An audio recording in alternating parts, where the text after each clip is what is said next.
bayangkan kan jika waktu majalah Gadis itu desain grafis dibuat pakai manual. Nggak dengan laptop dan lain-lain, tapi manual yang ditempel-tempel. Serius? Masih yang begitu. Terus kita bikin teksnya itu di mesin ketik. Biasa, masih mesin tik, bukan komputer lah. Mesin tik yang masih masih cetak, dikirim ke editor, baru begitu, masih vintage. Jadi era itu sampai sekarang udah digital kan.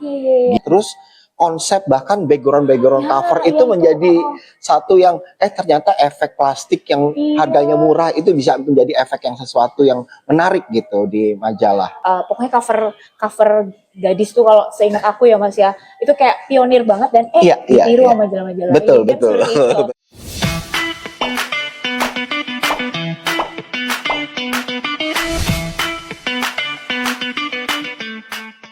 Oke teman-teman, senang banget nih hari ini kita bisa ketemu lagi di podcast Cika Talk Channel, dan kali ini spesial banget nih ya. Tamu saya kali ini benar-benar inspiratif banget, inspiring Paul, dan dia adalah mentor saya ketika dulu masih bekerja di media di Jakarta. Nah ini langsung aja ya, nggak usah lama-lama, langsung aja kita sapa Mas Ai Syarif. Halo Cika, halo semuanya. Terima kasih Mas Ai Syarif ya udah bersedia untuk ngobrol bareng sama Cika. Dengan senang hati Cika, dengan senang hati. Ya ini jadi kalau misalnya ngomongin Mas Ai Syarif nih ya, sepak terjangnya di dunia fashion tuh udah gak perlu diraguin lagi teman-teman. Karena dulu itu waktu aku masih remaja ya Mas Ai ya. Bacaannya kan majalah Gadis tuh. Betul. Terus di akreditasinya fashion stylist Ai Syarif kayak gitu terus. Jadi penasaran, emang sosok Ai Syarif ini kayak gimana ya orangnya? Karena waktu itu kan di Gadis tuh Mas Ai kan kayak jadi pelopor yang gaya-gaya ceria di cover gitu kan. Betul. Iya. Jadi halaman mode, terus di cover, fashion spread. Jadi teman-teman kalau misalnya teman-teman milenial nih angkatan tahun 90-an ya pasti baca Gadis, nggak asing sama yang namanya Ai Syarif.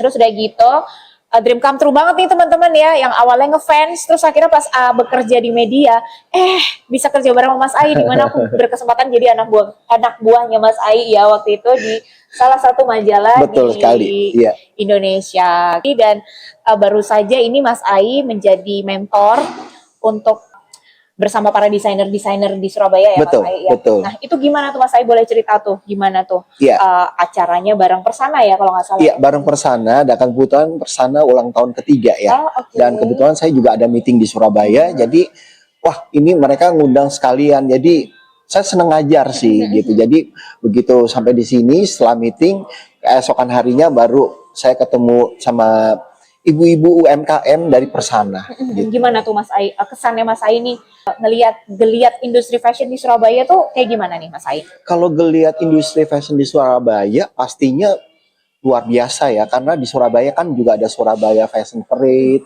Kalau yang kemarin itu sebenarnya ibu-ibu UMKM yang baru merintis untuk menjadi nantinya mungkin bisa jadi fashion designer kalau mereka bisa fokus dan serius. Gitu. Kalau karya-karyanya mereka sendiri nggak kalah ya? Iya, mereka itu nggak kalah, cuma nanti prosesnya adalah harus membuat fabric sendiri, proses sendiri, atau detail, nggak cuman plagiat gitu loh. Jadi apa yang lagi booming mereka ikut gitu. Jadi sebaiknya kalau fashion designer kan harus punya ciri ya, DNA sendiri itu masing-masing. Harus punya karakter masing-masing ya? Iya, betul. Iya. Nah, Mas Ai, jadi sekarang ini setelah kita udah lose contact beberapa tahun, itu lagi sibuk apa sih sebenarnya Mas Ai? Saya tuh sibuk di organisasi Lions Club, jadi organisasi nirlaba dari seluruh dunia. Itu ya kita membantu masyarakat yang punya dampak childhood cancer, diabetes, environment. Jadi ada 8 pilar gitu. Kita melakukan semacam baksos lah untuk itu. Terus saya juga aktif di Warisan Budaya Indonesia, pimpinan Ibu Yanti Erlangga. Ibu Yanti Erlangga. Iya, dan MC masih, ngajar masih, produksi baju dengan label Ai Syarif 1965 masih. Tetap ya, Mas masih seperti dulu, aktif kesana kemari ya. Saat ini juga Mas Ai mendirikan brand sendiri ya. Iya, betul. Ai Syarif 1965. Iya. Nah, itu yang aku tahu dulu itu sekitar 2020 ya, Mas Ai ya bikinnya. Itu agak-agak nekat ya. Padahal kan mau Covid gitu kan, tapi bikin brand fashion. Iya, tapi itu sebenarnya udah hampir mau masuk ke 15 hampir 20 tahun. Oh, hampir 20 tahun. Iya, karena dulu prosesnya kan saya sempat belajar di Esmod, lalu mencoba produksi baju menswear. Oh, awalnya ternyata menswear iya, ya. ternyata laku gitu. Akhirnya dibikin label. Oke. Gitu. Dan sekarang nggak cuma menswear aja, tapi juga ada Ada yang womenswear. womenswear. Iya, Ciri betul. khasnya apa tuh Mas Ayu untuk karya Saya Mas Ayu? sebenarnya lebih apa ya, konsepnya tailoring, terus jadi unisex gitu. Jadi kayak blazer, oversize, kemeja gitu.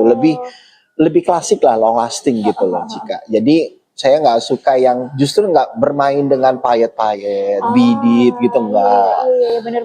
Jadi yang long lasting yang bisa di mix and match, seperti yang Cika pakai, Iya, itu aku blazer suka gitu. banget pakai blazer gitu ya, yang oversize ya Mas Ai. Dan Misalkan anak-anak gitu. sekarang kayaknya emang lebih suka yang oversize sih kayaknya Betul, ya, Mas Ai. betul. Iya. Nah, kalau misalnya Mas Ai perhatikan nih ya, itu ada beberapa yang memang karya-karya itu materialnya itu menggunakan kain wastra Indonesia Betul, ya Mas Ai betul. ya. Jadi kayak misalnya batik, Betul, terus ada kemudian tenun. betul tenun, songket Iya. dan lain sebagainya. Iya, betul. Nah, ini berarti masyarakat Indonesia itu udah mulai sadar akan budayanya dan mulai bangga dan mulai ada kayak awareness untuk melestarikannya. Nah, itu Betul. menurut Mas Ai gimana? Betul. Jadi kalau kita lihat nggak hanya di Surabaya, apalagi di Jakarta ya, itu desainer lokal itu sekarang menjadi perhatian utama masyarakat Indonesia sih gitu.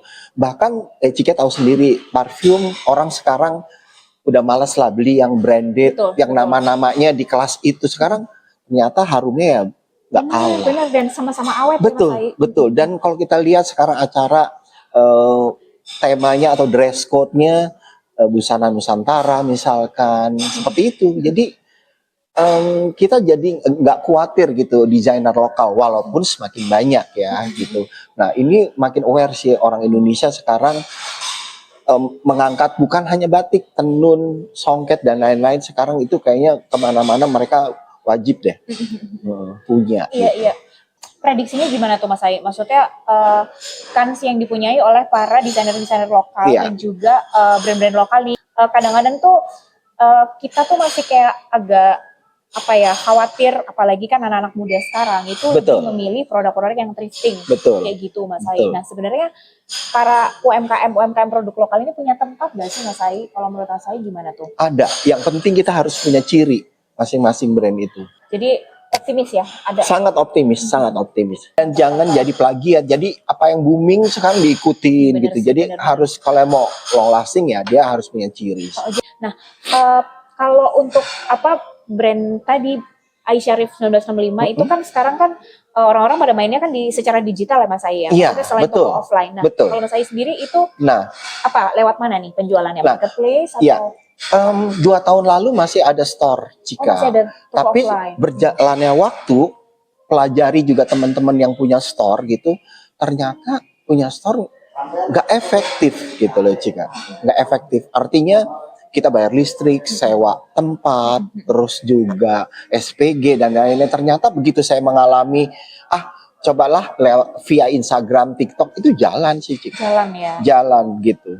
Jadi dan cukup sebanding loh, Cika. Benar. Kadang-kadang ya cukup menyedihkan sih sekarang ya industri fashion tanah air itu agak mulai sedikit lesu dan sepi.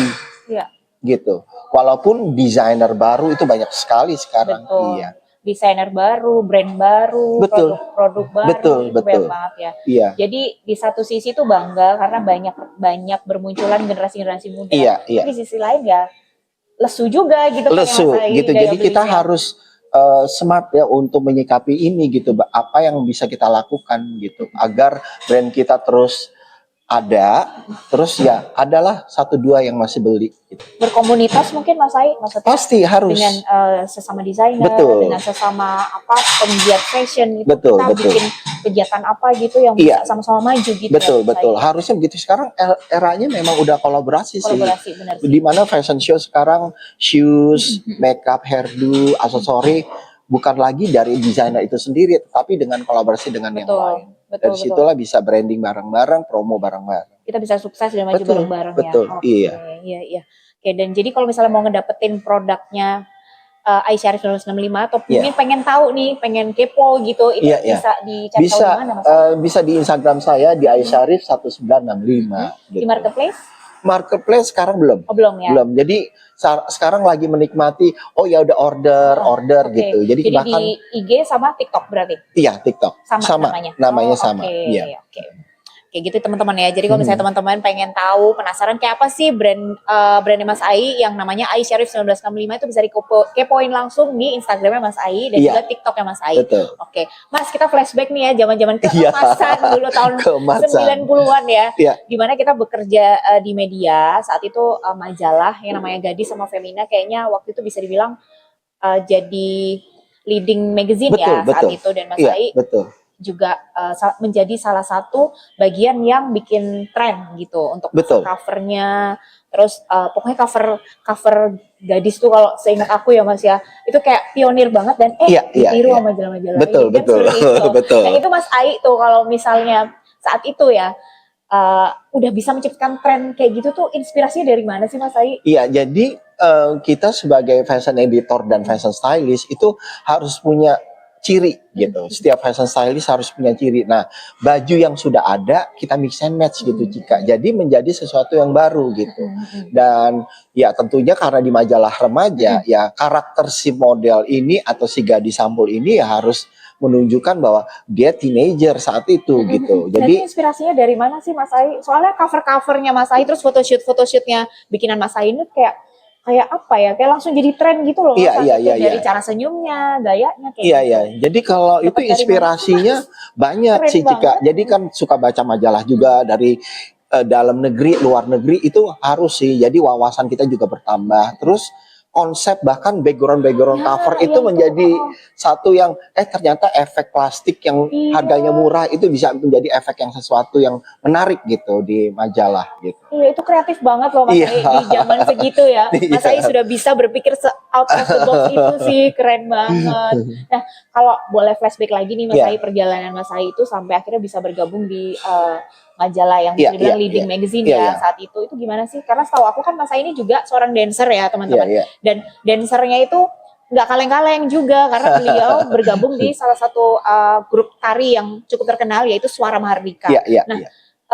Maksudnya gini, kenapa nggak jadi dancer gitu kok malah ke fashion stylist dan juga fashion editor gitu? Itu gimana tuh? Itu kejadiannya di tahun 85. Jadi dulu Suara Mahardika kan membuka lowongan penari baru istilahnya. Saya masuk di tahun 85. Terus waktu itu pimpinan masih Guru Soekarno Putra gitu. Nah, di situ saya masuk itu audisi dulu Cika. Jadi audisinya cukup berat ya.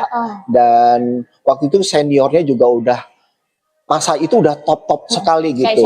Kayak Andre Sentanu, ada Memes, ada Denny Malik gitu. Jadi orang-orang tokoh-tokoh yang akhirnya yang saya lihat di majalah Cika di era waktu itu udah di majalah, udah di film, di dunia film gitu.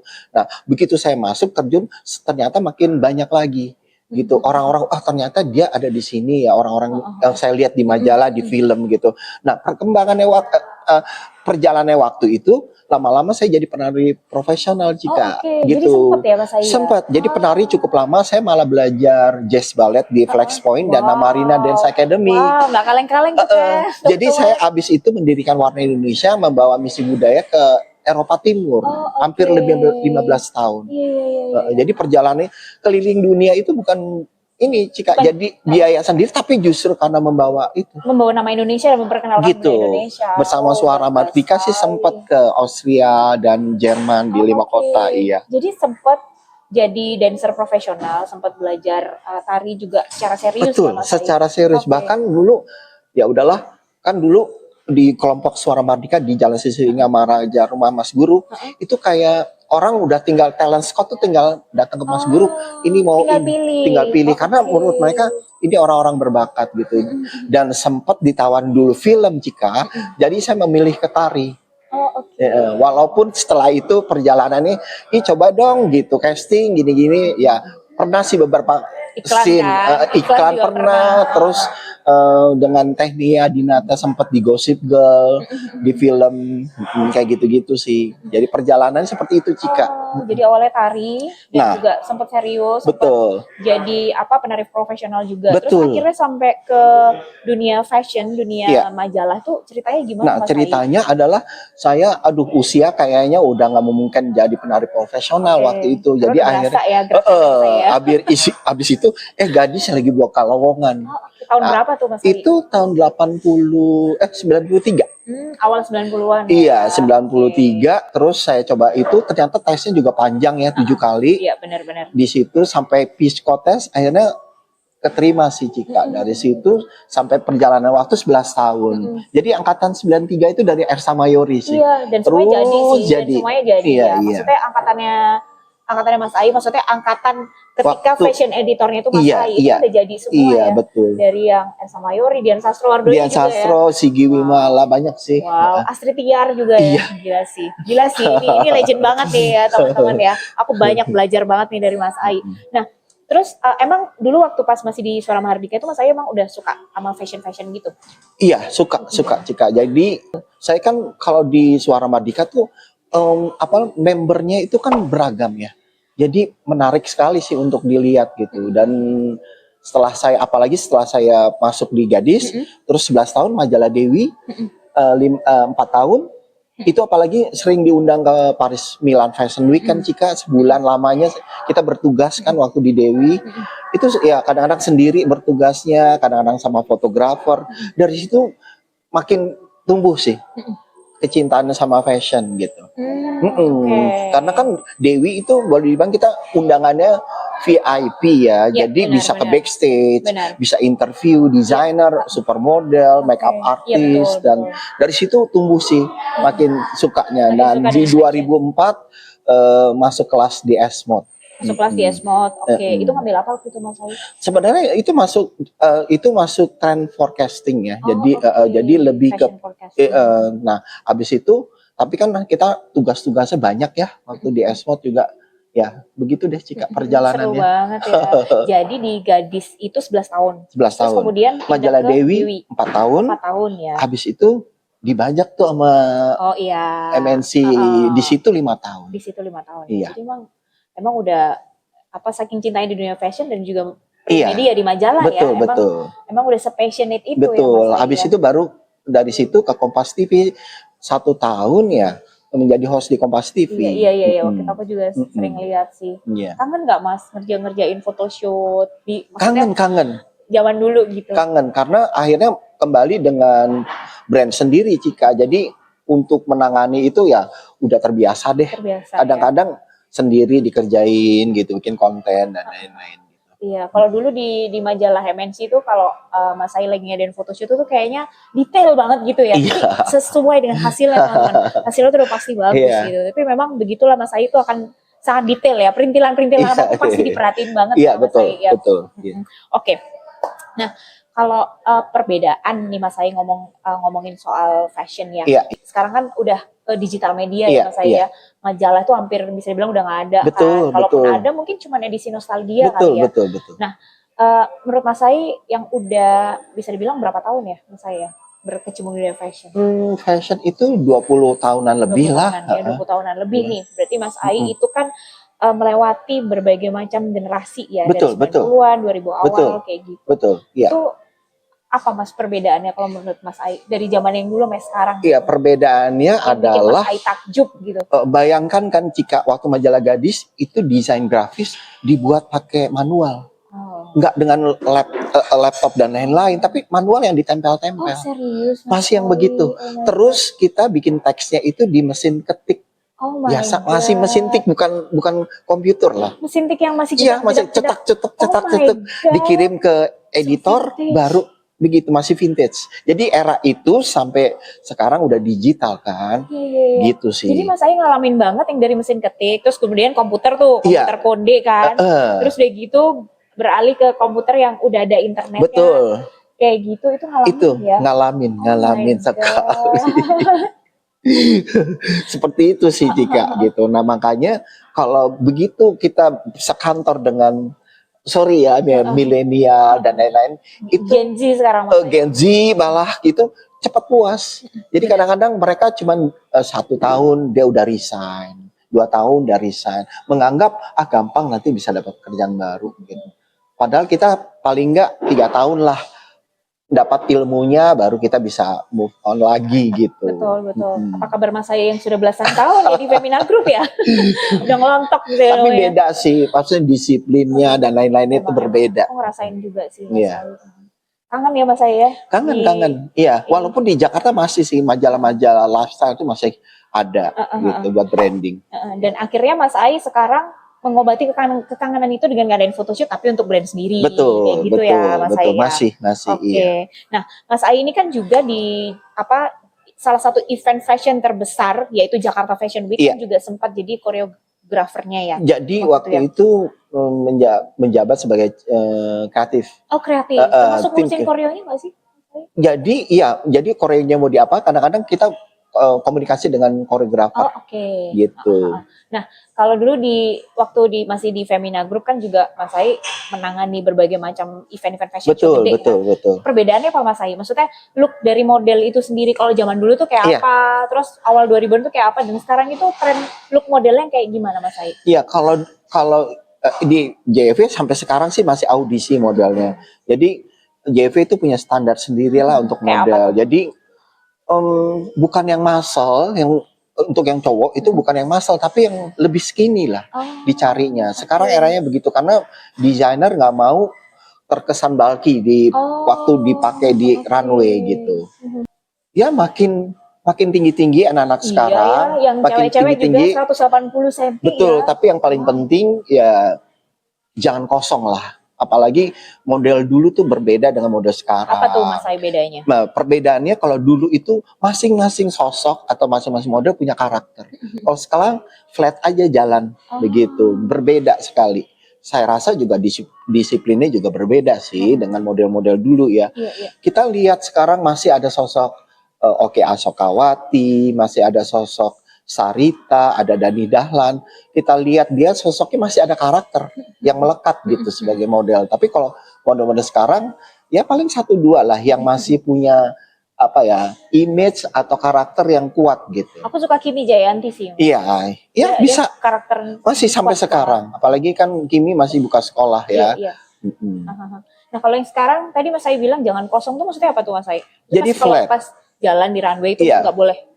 Artinya mereka ya entah ya kalau kita lihat ya mungkin sekarang mereka makin keras karena udah ada agensi yang mantau mereka, misalnya GR pagi-pagi udah standby. Tapi kalau misalnya kita lihat karakternya udah jalannya biasa aja, karakternya pun biasa aja gitu, nggak punya ciri. Iya, emang amazing banget ya Mas ya dengan perkembangan luar biasa sih. Apa yang bikin Mas Ai takjub dengan perubahan yang sekarang? Iya, selain model-model sekarang dunia fashion makin tinggi, terus makin banyak desainer baru, tapi ya jangan putus tengah jalan sih, karena itu kayak komitmen tanggung jawab sih. Kalau misalnya udah mencap dirinya sebagai fashion designer ya, dia harus juga aware terhadap wasra Indonesia yang bisa diangkat, terus juga ya jangan sering-sering plagiat lah ya. Ya karena plagiarisme itu kadang-kadang kan bedanya tipis antara kita cari ide gitu antara plagiat atau cari inspirasi. Nah itulah kenapa dikenal dengan ATM itu kan, amati, tiru, modifikasi. Itu gimana tuh Mas Ai? Seharusnya memang begitu ya. Jadi, bahkan ada yang ambil dari China, labelnya diganti. Wow. Iya. Kan? Iya, udah tinggal ganti label aja gitu. Ada sih beberapa yang membuka usahanya seperti itu. Tapi kalau misalnya dia pintar, dia mengamati dunia fashion tanah air, dia akan tahu ini produk China. Gitu sih, Cika. Iya. Dan memang sebuah karya itu mahalnya itu dari ide ya Mas. Iya, itu dia. Kita bisa mengolah ide itu tadi yang kita ngambil dari inspirasi mana gitu. Terus diolah sesuai dengan karakter kita, karakter brand kita itu yang mahal. Dan kadang-kadang orang-orang nggak sadar bahwa produk dari UMKM, produk dari karya-karya produk lokal itu mahalnya di situ. Betul. Kalau asal jiplak aja kayaknya. Iya, itu dia. Sayang banget ya Mas Ai. Apalagi sekarang kita lihat deh di Tamrin City di mana modeswear ya mirip semua. Mirip semua. Kayak apa yang lagi tren semua diikut. Gitu ya. Iya. Tapi kalau menurut Mas saya fashion di 2025 ini apa kayak gimana, dan 2026 akan seperti apa sih Mas saya? Nah, kalau kita lihat kita lihat Indonesia Fashion Week, Jakarta Fashion Week, karakternya berbeda. Kalau menurut saya Indonesia Fashion Week itu dia memberi kesempatan untuk desainer khususnya daerah untuk dia bisa unjuk gigi lah katakannya Kalau yang di Indonesia Fashion Week. di ajang itu gitu. Jadi kadang-kadang masih mempertahankan idealisnya yang semuanya detail itu ditempel di baju gitu. Nah, itu yang kadang-kadang ya mungkin dia idealis, itu karakter saya gitu. Tapi kadang-kadang kita lihat, oh too much sih gitu, terlihat too much gitu. rame gitu. Terlalu rame dan apa namanya, orang kita tuh sekarang pokoknya harga nggak terlalu mahal, yang penting dia setiap hari berganti bajunya gitu. Ya paling itu hanya 1-2 yang akan beli gitu menurut saya sih. Pandangan saya sih itu. Kalau Jakarta Fashion Week menurut saya lebih modern, lebih elegan terus ya looknya banyak desainer muda yang ya looknya bisa internasional lah gitu. Nah itu loh Mas Ai, maksudnya menyelaraskan antara produk yang bagus, kreativitas dan harga yang emang sesuai nih dengan kantong para customer di Indonesia gitu. Nah itu emang PR banget ya Mas Ai. PR. Tapi memang sekarang udah bangga sih, orang kita tuh udah sering pakai di karya desainer Indonesia sih. Itu bangga sih gitu. Dan Mas Ai juga kan, maksudnya kayak apa tadi juga sepatu aja pakai salah satu produk produk lokal. Produk gitu lokal, kan, iya. Jadi harus disupport sih, Cika. Dan Mas Ai sendiri juga menyadari bahwa produk lokal sekarang udah makin bagus ya Mas ya. Betul. Tadi kan kita bahas di awal juga ya Cika, orang sekarang udah buat parfum sendiri, nggak perlu brand-brand tertentu yang harganya selangit. Dan kalau misalnya teman-teman semua menyadari, banyak kok brand internasional yang buatnya di Indonesia. Jadi jangan terkecoh. Banyak yang produksinya di Indonesia loh. Iya. Jadi memang sudah seharusnya kita bangga dan udah mulai pakai, jangan cuma bangga aja, tapi pakai produk lokal, karya anak bangsa gitu ya Mas Ai. Mas Ai udah malang melintang di dunia fashion, di dunia tari, di dunia entertainment, pokoknya semuanya itu kayak udah pernah dicoba ya Mas Ai ya. 30 tahun lebih kali. 30 tahun lebih. Sebenarnya harapan terbesar Mas Ai, target yang masih kepengen dicapai itu apa sih Mas? Targetnya saya mau retire tapi punya usaha tertentu gitu. Jadi tinggal menikmati aja gitu. Tapi mau memperdayakan ini sekarang apa sih, karena saya sibuk juga di Lions Club, ini Cika, anak-anak yang berkebutuhan khusus. Itu sih pengennya ke situ. Karena kadang-kadang kita fashion show mengajak mereka untuk terlibat sih. Iya. Dan emang udah mulai ini, maksudnya mulai melibatkan para sering Cika, kadang kita kan punya program itu salah satunya di Lions. Jadi ya kita rangkul lah, mereka senang loh Cika. Udah diajakin fashion show kemana tuh Mas? Jadi kita kalau show di Jakarta udah cukup sering, baik di ballroom atau di acara-acara besar, sering diajak mereka. Dan itu Mas Ai yang ngajarin sendiri juga? Iya. Dan orang tuanya seneng sih ikut mereka itu, terlibat. Dan mereka excited ya Mas Ai? Sangat. Luar biasa ya, jadi pengennya retire, punya usaha, dan memberdayakan teman-teman yang disabilitas. Iya, betul. Luar biasa nih Mas Ai. Nah, Mas Ai kan kalau kerja beberapa kali kemarin di majalah kan juga kerja, maksudnya sempat juga membawahi Cika juga kan. Maksudnya Cika kan milenial gitu kan. Terus kemarin juga di salah satu brand Mas Ai pasti bekerja sama dengan anak-anak muda dong dari Gen Z. Nah, itu gimana Mas Ai kesan dan pesannya bekerja sama dengan anak-anak muda sekarang di industri fashion? Iya, Gen Z itu menurut saya harus dirangkul sih. Karena mereka kalau kita nadanya tinggi, apapun nggak akan didengar. Jadi kalau kita berasa temannya dia akan curhat sendiri. Kita diemin aja. Tapi kalau dia merasa udah deket sama kita, dia bisa kok ternyata ya dia harus didengar. Gitu. Walaupun memang istilahnya produk instan ya, Cika, gitu. Tapi memang mereka harus didengar. Kadang-kadang masuk akal juga usulan-usulan mereka gitu. Ternyata mereka punya opini sendiri, punya tanggapan sendiri, tapi begitu dirangkul kita merasa nggak ada jarak, mereka terbuka sama kita. Jadi di situ terciptalah diskusi yang menarik, Cika, dibanding lu Gen Z nggak bisa kita ajak ngomong gitu, nggak salah sih menurut Oke. saya. Mas Ai nggak gengsi tuh, maksudnya dengan Enggak. pengalaman Mas Ai yang udah berpuluh-puluh tahun. Sama terus kayak, sekali Cika, bahkan kita bisa belajar di orang-orang tersebut sih. Oke, jadi Mas Ai itu tipe yang bisa belajar dari manapun. Iya, karena saya suka ngajar, suka belajar Oke. gitu sih Cika. Termasuk dari generasi yang Betul, jauh lebih muda ya betul, Mas Ai. betul. Oke, kalau gitu. Iya. Nah, mungkin sebelum kita tutup podcast ini, ada pesan nggak Mas Ai kalau misalnya buat teman-teman generasi muda atau mungkin yang kepengen berkecimpung di dunia fashion sebagai Iya. mungkin fashion stylist, fashion Iya, editor, iya. atau mungkin pengen bikin brand fashion sendiri? Iya, Apa iya. tuh Mas Ai pesannya? Pesannya adalah jangan salah bahwa dimanapun kita bekerja, jangan lebih besar apa sih Cika istilahnya? Ego. Bukan, lebih besar pasak daripada tiang. Oh, oke. Jadi Iya, iya, iya. kadang-kadang mohon maaf saya atau sorry itu saya kadang-kadang dia apa ya? Udah flexing duluan gitu. Bukan, iya sekalian flexing terus tiba-tiba gaya hidupnya gitu. Padahal standarnya dia sebenarnya di bawah, tapi gaya hidupnya yang kita kan tahu ya, maksudnya ya dia dari uang dari mana untuk bisa berbuat kayak gitu, itu aja sih. Terus kalau yang mau jadi fashion designer, jangan lupa harus komitmen, terus fokus, karena nggak semudah yang dibayangkan menjadi fashion designer gitu. Jadi prosesnya, riset, dan lain-lain, sampai kita harus paham pricing, sizing, dan segala macam itu sih Cika.